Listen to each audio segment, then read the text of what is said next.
Hello to all. My name is Melinda and welcome to Universe Lovers.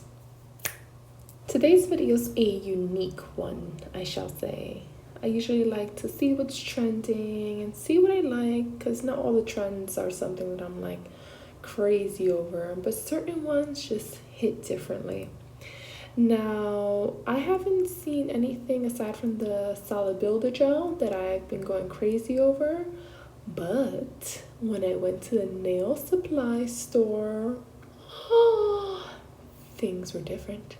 The sales associate was like, "What are you looking for? Like, how can I help you?" And I'm like, I want nothing ordinary. I don't want your generic stuff. I want the crazy, weird, out of this world kind of stuff that nobody really likes. And she's like, I got you, girl, I got you.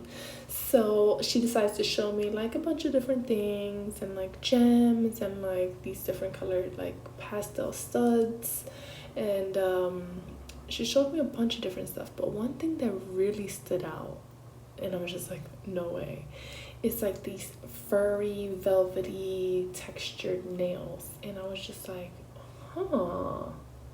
And so she's like, I have a sample of that if you would like to see. So I take a peek at the sample and I touch it. I'm like, I want it.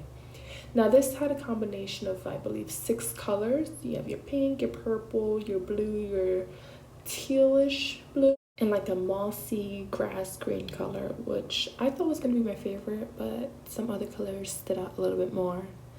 Now, starting off by applying my gel polish onto my nails, and I was just choosing the colors that were similar to the fur that I had.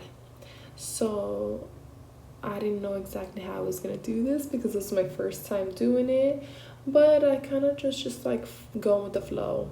I did make a couple mistakes, but those mistakes actually taught me how to do this a lot better.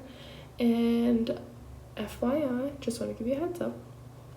This is not a design for nails that's gonna last a long time, especially if you do a lot of cooking or washing. Your hands are always wet and you're always using them.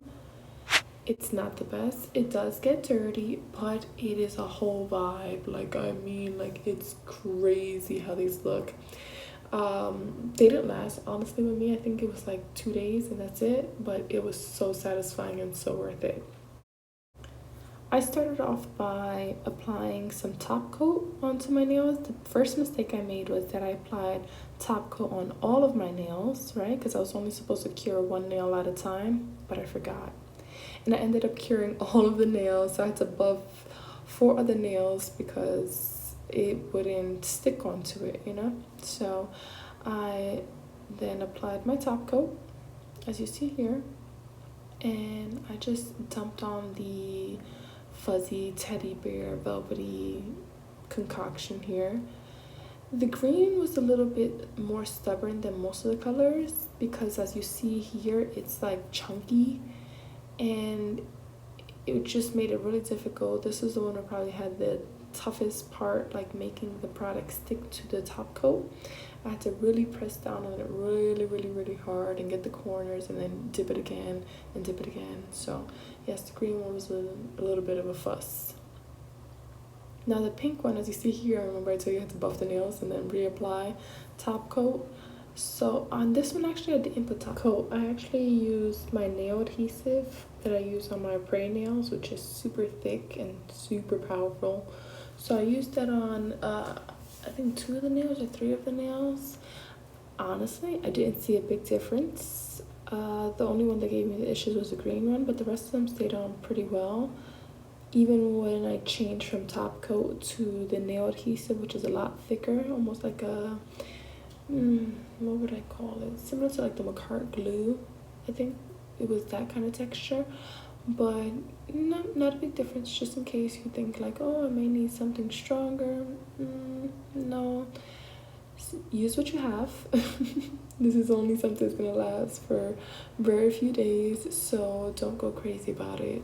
Side note, these nails have like a teddy bear texture to them, so they're just like, you just catch yourself like rubbing your fingernail, like, it's so like soothing. Pretty weird, but true. The last nail I wanted to do something similar to like a Coogi sweater, which also inspired me. Maybe I might do all the nails with this Coogi kind of look, because it just was like, gave me a whole vibe. If you don't know what Coogi sweater looks like, Google it. But yeah, the last one was pretty cool, pretty fun, and inspired me for a future look. Now here's what they look like all together, all unified. The fuzzy wuzzy teddy bear velvety nails. I think they're so cute. They're so adorable. If you want to like go to an event and you kind of want to be like a showstopper with your nails, this is definitely one to get. If you just are trying something new and you want to see what it looks like on your hands and feel it, like I told you, it's a whole like what do you call it? What are those things called? The squishamallows, like the squishamallows. Similar to that, not as soft, but similar. And yeah, I love them. I appreciate the artistry in them, like whoever made it. And I think it's super duper cute and fun. The only thing that I would say with these nails is once you put down your glue or your top coat and then you cure it, once you put the fur on it, and you try to reapply some more glue so that the rest will stick on, it's not the best thing. It starts to get clumpy and patchy, so I wouldn't suggest it. But anyhow, love you guys. Thank you for watching. I hope you guys have a phenomenal day, week, month, and I'll see you in the next video. Don't forget to like, subscribe, share, follow me on Instagram at Universe Lovers with a Z at the end, and I will see you on the next video. Stay tuned. Toodles. Real quick, I decided to wet the nails right after I did them under some water to see if the fur would fall off, and it actually didn't, but the next day it did. So FYI, just so you know.